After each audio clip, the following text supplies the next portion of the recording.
I'm Laura Price. I'm a clinical psychologist by background, and I'm the clinical psychology lead for the Complex Emotional Needs Service at GHC, which is Gloucestershire Health and Care NHS Foundation Trust.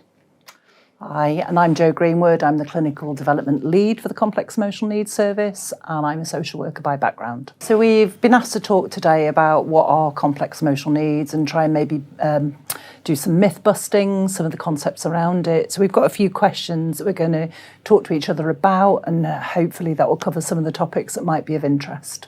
So, Laura, first question, complex emotional needs, is it just a new phrase for personality disorder? No, so it's much more widely thought about than personality disorder. The diagnosis of personality disorder itself is quite contested. Some people really value it because it helps to give a name and a label to describe what they've been experiencing. Other people really find it difficult because it feels quite stigmatising and like it labels their whole personality as being problematic or disordered, which doesn't fit for them. There's been a big push to move away from diagnostic terms like personality disorder, particularly by people with lived experience that would identify with that diagnosis, to a name or a phrase that captures more broadly all of the wider understandings, such as the psychological impact of difficult life events, which can make people experience complex emotional needs. It's not the perfect term, and it's not one that everybody likes, but in Gloucestershire it was voted in by people with lived experience as the preferred term. Because really, people dislike being told that their personality is disordered, particularly when it relates to early life experience, often very difficult, challenging experiences. And it just feels very damning. A lot of people would say it's misogynistic, it's certainly contested. And when we talk about complex emotional needs, we're talking about such a range of diagnoses, from people that might be described as having EUPD or emotionally unstable personality disorder, or borderline personality disorder, or dissocial personality disorder. There are so many different types, but actually even the International Classification of Diseases has gone, let's just talk about one. There is one type of personality disorder, and they came very close to changing the term to complex emotional needs because there was such a pressure from people with lived experience to say, this is a diagnosis we really don't like. Yeah. But they didn't change it simply because of research, because so many papers have been written for so many years that they wanted to keep that term so that people had an understanding. But I think we have to recognise it is one that generally people don't like being told. Yeah. Yeah. If it's diagnosis made well, it can be really helpful, but it's linking that life experience, isn't it? Yeah, absolutely.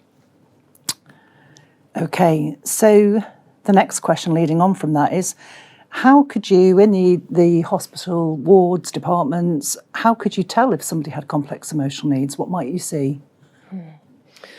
So I suppose that's quite a tricky one to answer because, like you were just getting at, Jo, people are individual, and one, whether it's a diagnosis or an umbrella term like complex emotional needs, it's difficult to apply that to everybody because everybody will look different.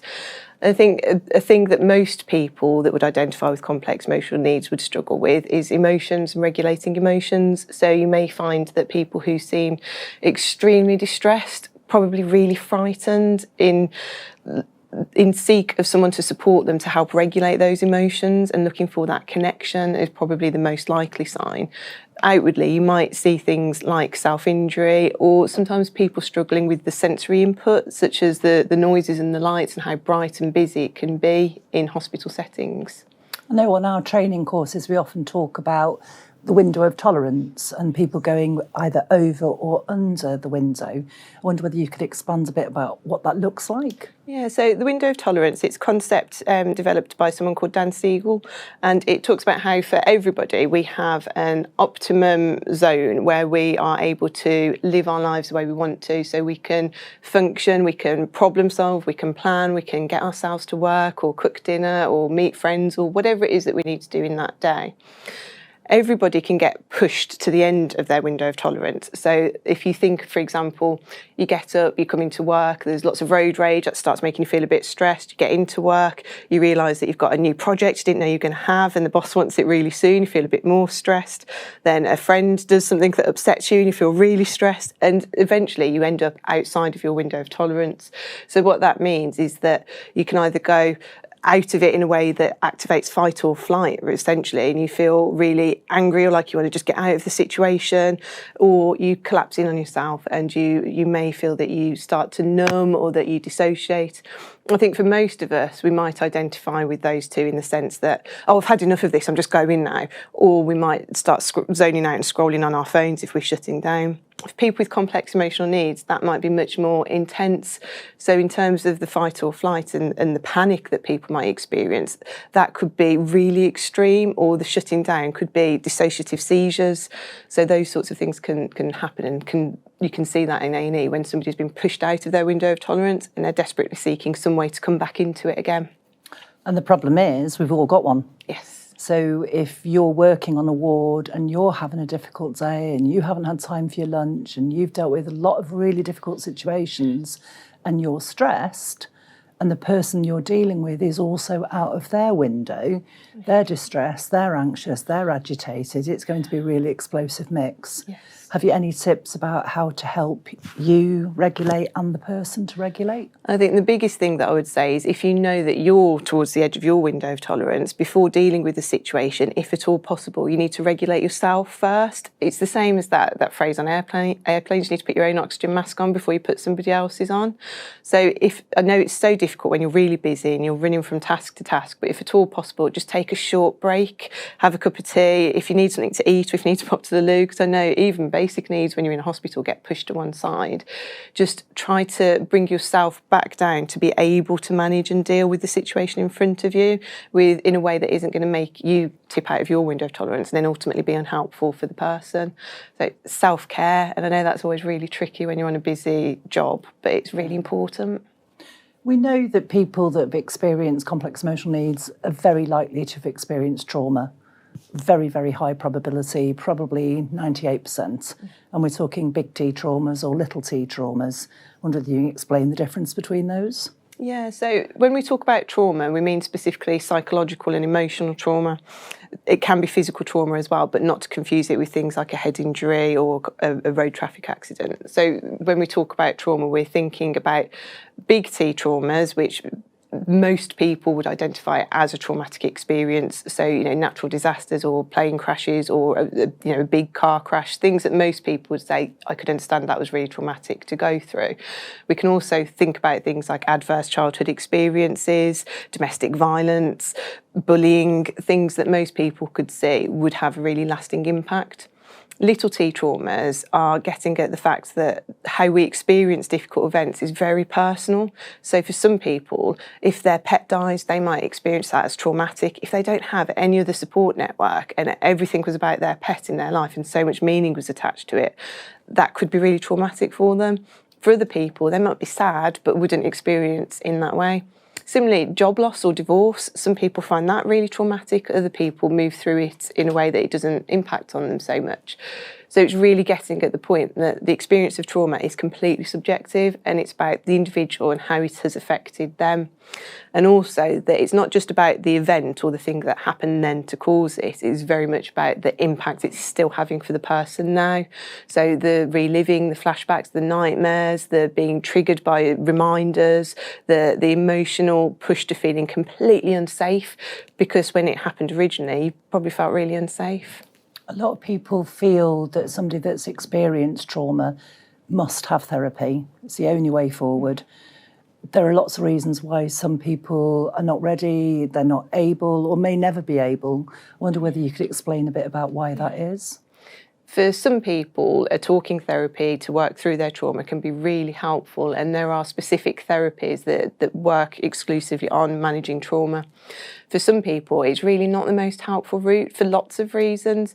Sometimes because the person doesn't really want to talk about it, doesn't feel able or ready to talk about it, or actually just doesn't want to go there and wants to find other ways to manage distress. The most important thing is about what helps that person cope with the impact the trauma is having for them now. I'd really recommend, there's a book called The Body Keeps the Score, and the author, Bessel van der Kolk, has spoken quite a lot about lots of different bodily approaches to working with trauma.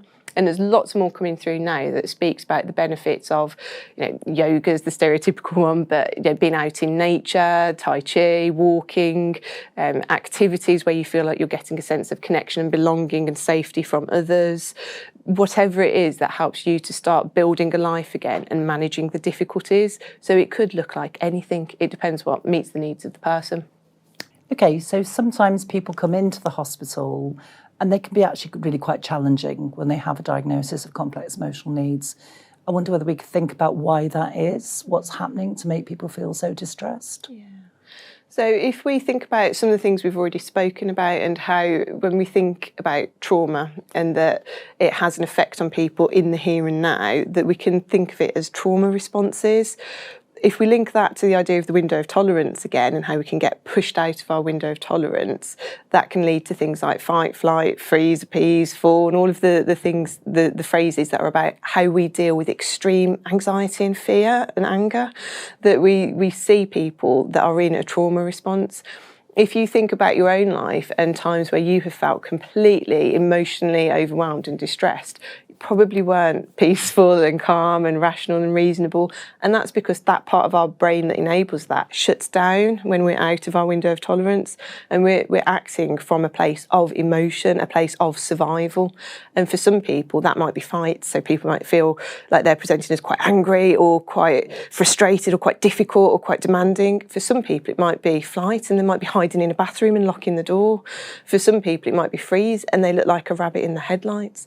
It's very dependent on the person, but really it's a trauma response and people are acting from a place of emotional distress, not a rational, I'm going to go in and be angry place.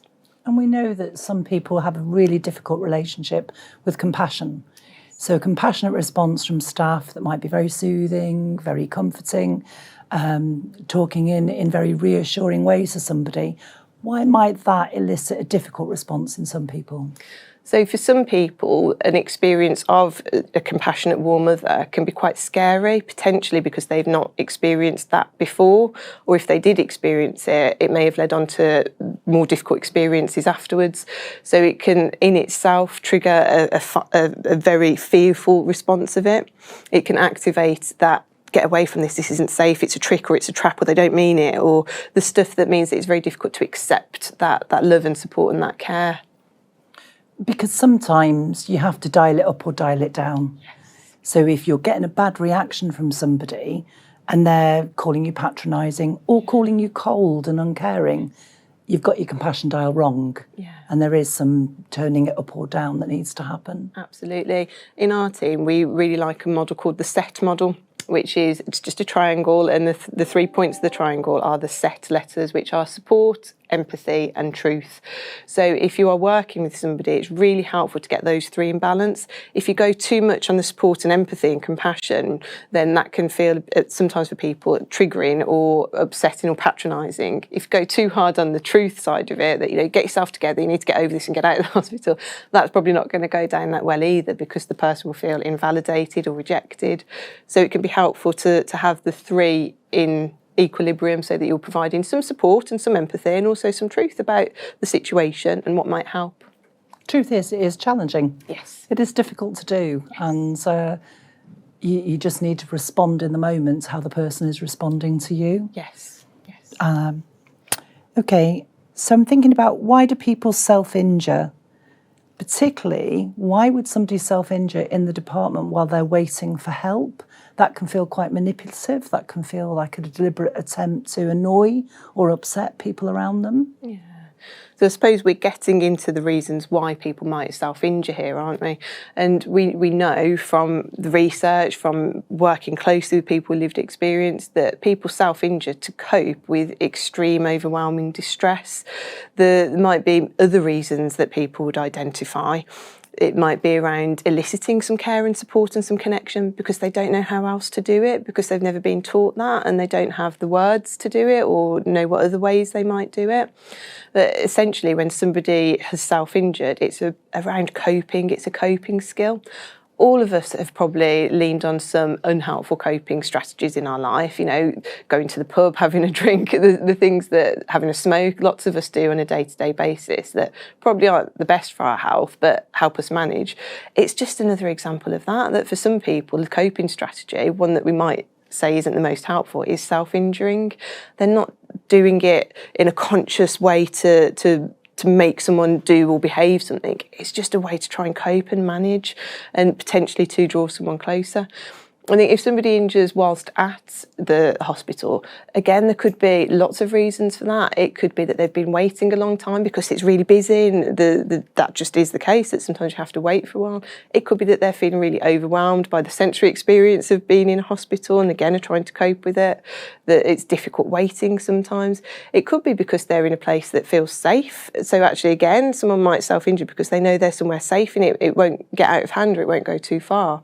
It's really difficult to give a blanket overall response because everybody's different, but essentially it's a way to cope. Yeah, and it's a really challenging environment for people to be in.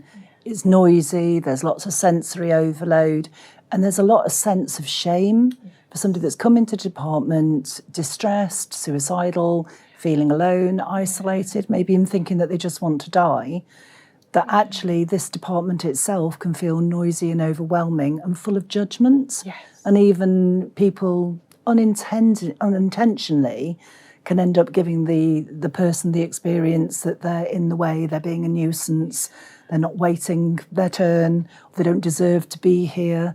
And those messages can feel really critical for somebody that's gone through a trauma background. Absolutely. And I know in our team, some of our lived experience practitioners talk about a cycle of feel bad, do bad, which is essentially you feel bad, which is you've been reminded of past traumas or difficult life events, something has happened in current life that's just brought up lots of feelings and emotions that feel completely overwhelming. You're out of your window of tolerance, desperately seeking a way to cope in the moment. That self-injury is the thing that helps you to cope and to get through.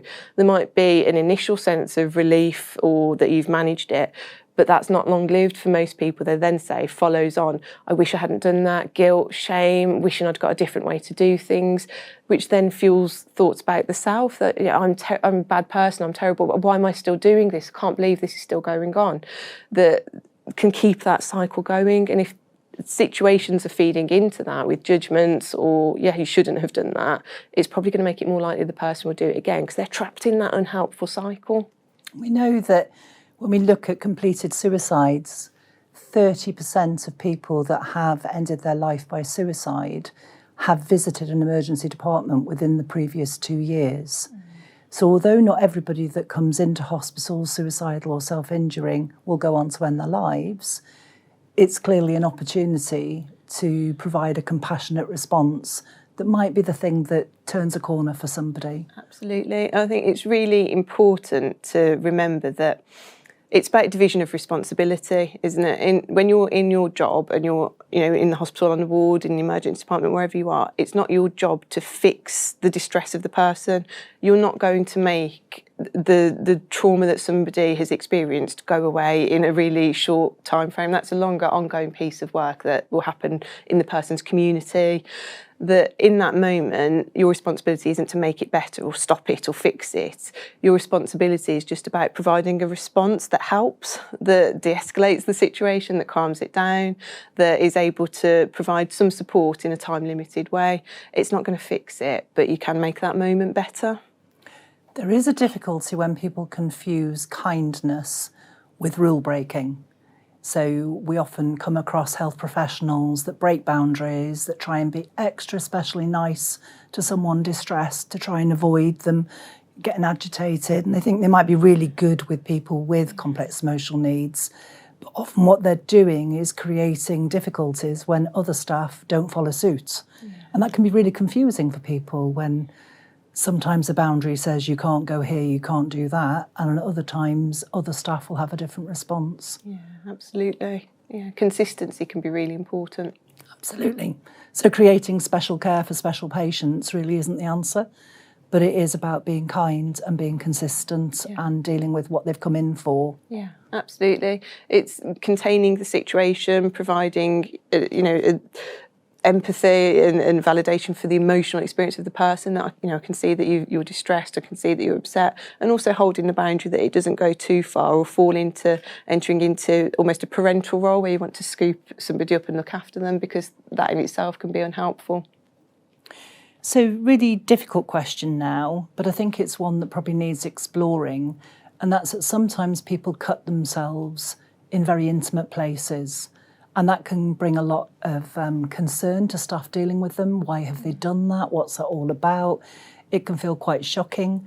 I wonder where we can think for a minute about why they do that and what that's all about. Yeah.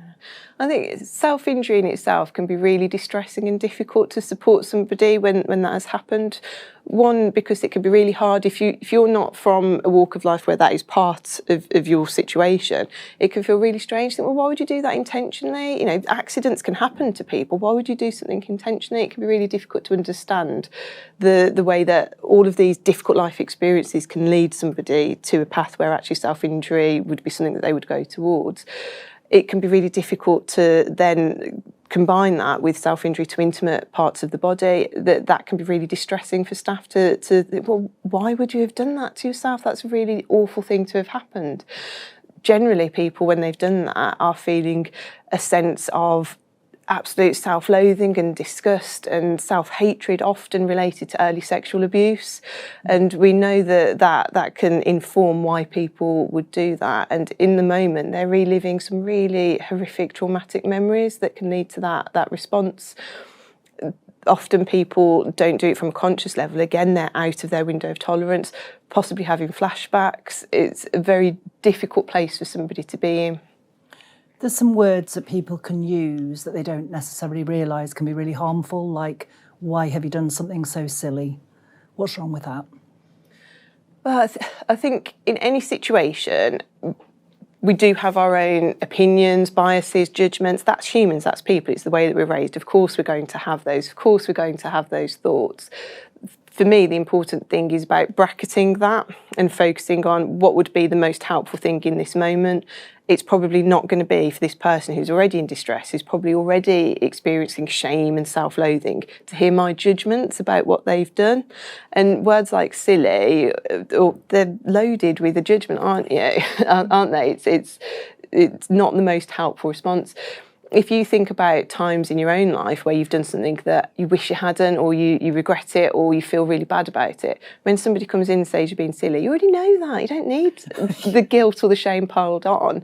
That actually, it's just really not helpful. If you think about school with teachers, if you've got a teacher that is shaming and you're stupid and you're never going to do well, that doesn't motivate you to do different. It piles on more of the guilt and the shame and makes it more likely that you'll continue to rebel against it or do the thing that, well, if I'm that bad, I may as well keep doing this, because what's the point in doing things differently? Yeah. Actually, gentle encouragement and support and kindness are the things that encourage us to want to try things differently and to try to find different ways and more helpful ways of managing things. So a neutral but kind response that avoids judgment. So saying things like, oh, you're so pretty. Why have you hurt your beautiful skin? What do your family think? You must feel terrible. All those kinds of judgments are really loading it on somebody already feeling quite bad. Well, it's layering shame onto somebody that already feels shame, probably. Yeah. And sometimes the person doesn't know. They've acted from a place of emotion when actually the thinking, logical part of your brain wasn't online because you're out of your window of tolerance. So they might not know the answers. Equally, staff can fall into the trap of thinking, if I'm really not very nice to this individual, that will put them off coming again. So if I give them, a ticking off, I give it to them straight, then that will put them off coming to this department again. Will that work? No. Again, it's layering on more of the guilt that doesn't make people want to try things to improve or develop different strategies. It's just going to make people feel worse, which links into that feel bad, do bad cycle. It probably makes it more likely that the person is going to experience distress, and they'll probably be back around quite quickly rather than the effect that you want it to have. Yes. There's lots of research that says actually if you treat people with kindness, with compassion, skillfully, sensitively, far from it encouraging a repeat of those difficult emotions, it's more likely to cause somebody to feel hopeful and optimistic and move forward in a better way. Exactly. And encouraging people to use alternative strategies or alternative sources of support, that can be a really helpful thing to do. And to bear in mind that when somebody's come to the hospital, if they've self-injured or they're in a state of extreme distress and they've come to hospital, that's because they think it's a safe place, because they probably haven't got anywhere else that feels safe. They haven't got, a partner to ring that is safe and supportive, a parent to ring that's safe and supportive, friends to ring. Either the support network's very limited, or there are problems and difficult dynamics within that actually somebody's probably really lonely. And we're taught from children, if you feel scared, afraid, in danger, you go to a place of safety. You go to a policeman, a teacher, a doctor. They're seeking support in a place that feels safe and that we're taught as a society is a safe place to go. If you're quite sorted in your life and you've got a support network and you're doing well, you don't want to spend your evening in hospital. These are people that are really desperate. Yeah. There's another question that links in with that, and that's the idea, how can somebody be truly suicidal and also seeking help?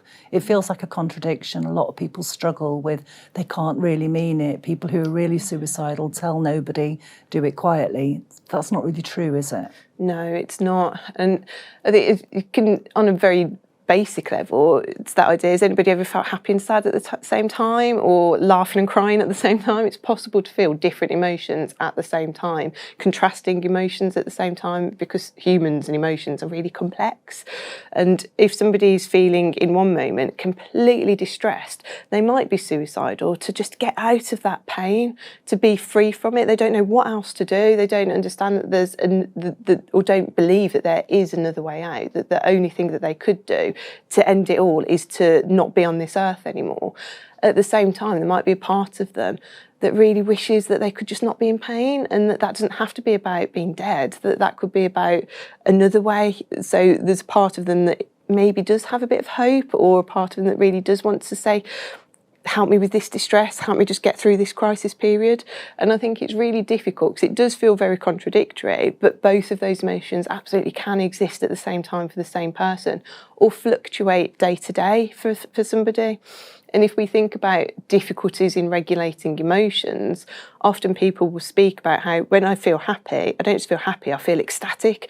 And when I feel sad, I don't just feel sad, I feel utterly depressed. So it's very easy for some people to flip between those two. And it's not about trying to get an effect or be manipulative or anything like that. It's just that often emotions are really chaotic and conflicting, and we can want different things at the same time. And the truth is, if you are on the top of a multi-storey at the side of a bridge, hovering near a railway line, you're going to feel really scared. Yeah. You're going to be scared and worried and having all these conflicting desires. I want the pain to end. I want my life to be over. I want to be out of this emotional distress. But I'm also really worried. Yeah. So that sense of being stuck, not being able to move left or right, is often what causes people to end up in the departments. Yes. Okay, next question. People with complex emotional needs are attention seeking. If you give them too much support or kindness, they just keep coming back. I know that's not true, but let's explain why we think that. So it can be really helpful to reframe some of the language. So when we say attention seeking, I tend to think of it as connection seeking, that actually all of us will want some attention at some time. If I'm feeling sad, I'll go and seek some attention. It's just that I perhaps have some more adaptive or helpful ways of seeking that.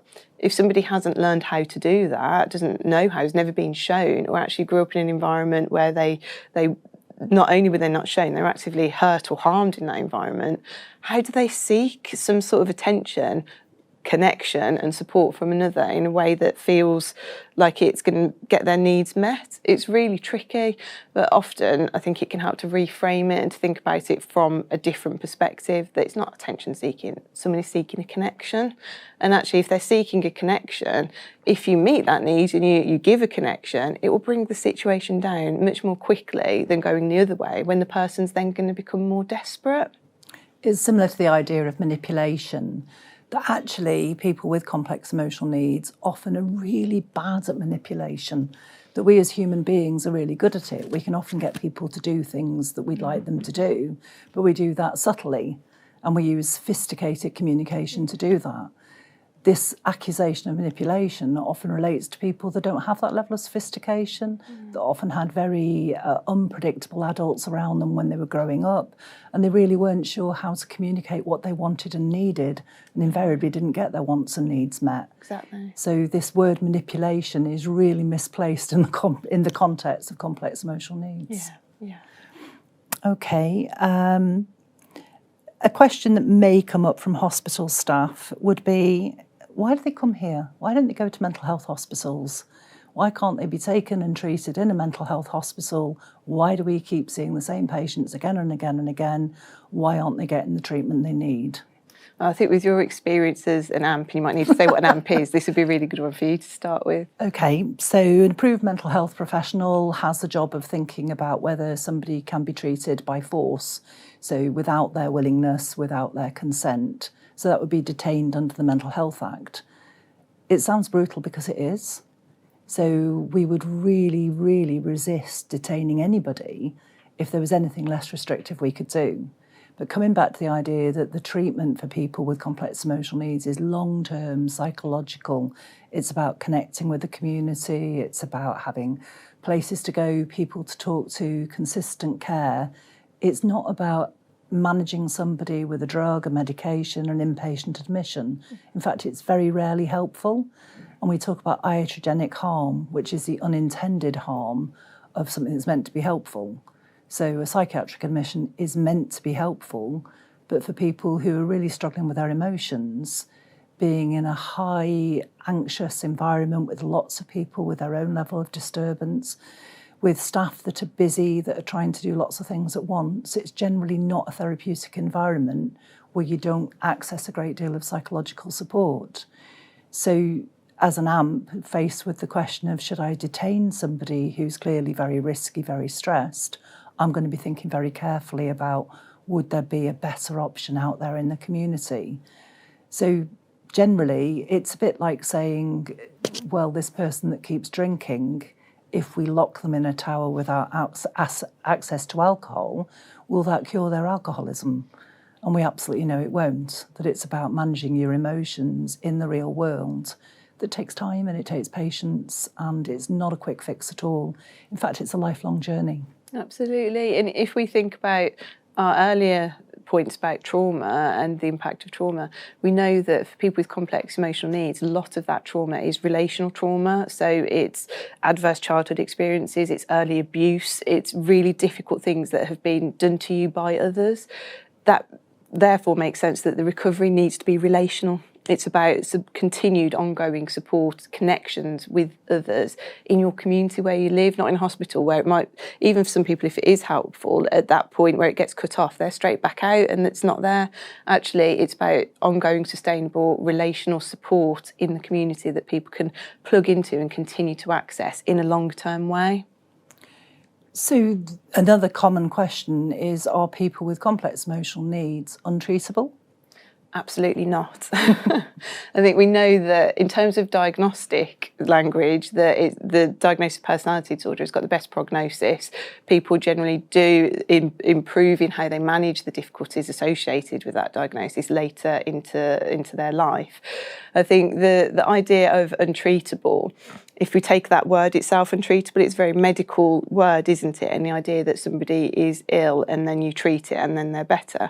All of the stuff that we've been speaking about covers the idea that actually people with complex emotional needs, it's things that have happened in their life, it's contextual, it's systemic, it's abuse, it's stuff that has happened that means they're now really struggling. The solution to that is to support people, to work through it, to process it, to find new connections, new support, new ways of managing the distress that has been created by these life experiences. That people that have those things often find that things start to improve for them. So it absolutely can get better and does get better for many, many people.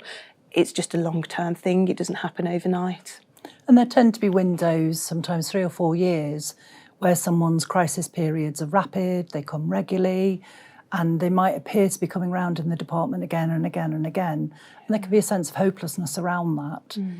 I've been doing this job for an awfully long time, and I've seen people make full recoveries where they've managed to go on, have families, have jobs, have happy lives. They may still experience anxiety, but they're coping and functioning. Obviously, it's hard to see that because people rarely come back and knock on the door and say, I was really ill 10 years ago, but look at me now, thriving. Absolutely. That does happen. People do thrive. And we employ people in our own team that have gone through that journey and are now giving back to others through a lived experience point of view. Yeah, absolutely. And when somebody is at a point where they're going into a hospital setting, they're at a crisis period. They're at one of the lowest ebbs in their life. Those are the only points that you see. You don't see the days where it's going well, or the times that they've managed the distress, or the times that they've had support in a way that has been, relational and in their environment, etc.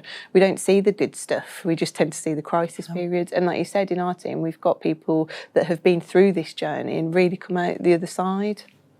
It's just one thing that you can do that really makes a difference is to say, this is a set of needs that actually has a really good chance of recovery.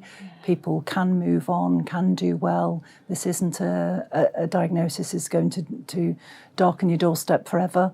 And just giving that sense of hope can make such a difference. Yeah, absolutely. So the final question I wanted to talk about was the idea that you need to be highly skilled and highly specialist to be able to support people who've experienced trauma, who have complex emotional needs. Well, I would say no, you don't have to be. That if we think about in everyday life, all of us, in every walk of life, will have experienced some sort of adversity, whether it's, bereavement or job loss or stress like moving house, or, how many people have had a loved one that's experienced dementia. There's so many difficult things that happen in our life. And if you think about times you've supported loved ones or friends through it, or you yourself have been supported through it, for many of us, that's not like some specialist that's off in some ivory tower somewhere. It's the people around us, and the skills that we draw on are things like compassion, empathy, kindness, active listening, being alongside, knowing that we're not going to fix the problem, but we can be supportive, we can listen, we can make suggestions about what could be useful. It's all of the really basic stuff. And I always have this idea that the more complex a situation gets, I think the most helpful solution is usually the most simple one, and not getting yourself caught in tangles. Essentially, you're a person that is meeting another person that's in extreme distress. You've probably done that many, many times in your life, both personal and professional. How can I be in this situation to help this person just calm down out of their crisis, to come back into their window of tolerance? It always surprises me when talking to physical health colleagues that they have incredible skill sets at delivering some really difficult information, breaking some bad news, being incredibly compassionate when people experience loss or fear. And yet when somebody has a mental health label, there's almost this, I can't do this is far too complex. And yet it really is about bringing that humanity, isn't it? Yeah, it's all of the skills that will already be there, and just not allowing the concern or the worry or the fear of a diagnosis get in the way of using those skills. Yeah. But at the same time, one word of caution is not to creep into roles that aren't yours. Yes. So if somebody's in a department, they're only going to be here a short time. Your job is to deal with their physical needs, but in a compassionate and caring way that doesn't make things worse for them. Yeah. It's not to enter into being their therapist. Yeah. Exactly. Or being their friend. Yeah, absolutely. Yeah. And you can think about it from your own perspective. If I was in this situation, what would I want? Generally, it's someone that tells you what they're doing, why they're doing it, when they're going to do it, someone that listens to you, that is quite calm, that is kind, that gets you through whatever it is that you've got to get through and then on with your day. It's all the basic stuff, isn't it? It's not, you don't want somebody to suddenly come and be your therapist. Yeah. And one final thought, compassion hurts. It can be difficult. It can be really challenging to watch somebody very distressed, who might be in a real difficult situation, who might tell you some really upsetting things about their life and the traumas they've experienced. How do we recommend that people should try and look after themselves and protect against vicarious trauma? Yeah, absolutely. I think seeking peer support from colleagues is really key. So I know that there's a role within the hospitals, which is the nurse advocate role, which is around supporting colleagues. we would recommend absolutely in our team around self-care, so making sure you've got things that are built into your life, taking your breaks, doing something nice in your time off, connecting with your hobbies and interests and friends.